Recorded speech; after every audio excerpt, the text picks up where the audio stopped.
Hello सम्पूर्णलाई फेरि पनि मेरो नमस्ते। आज चाहिँ मैले विशेष गरी स्कुल जाने नानी बाबुहरूको मामुहरूको लागि यो भिडियो बनाएको छु।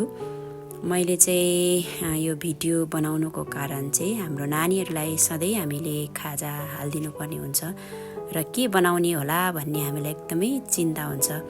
अनि यो रोटी चाहिँ एकदमै छिटो, सजिलो, मिठो, खानालाई पनि एकदमै टेस्टी हुने भएको कारणले गर्दा चाहिँ मैले आज यो रोटीको रेसिपी लिएर आएको छु। हजुरहरूले पनि यसलाई हेरेर घरमा बनाएर खाने ट्राई गर्नुहोला। यो रोटी चाहिँ खाँदा पनि एकदमै मिठो हुन्छ अनि बच्चाहरूलाई विशेष गरी खानालाई एकदमै सजिलो पनि हुने, नरम पनि हुने। अनि मैले पनि नानीहरूलाई यो यसरी रोटी बनाएर नानीहरूलाई खाजा टिफिन बेला बेलामा पठाउने गरेको छु।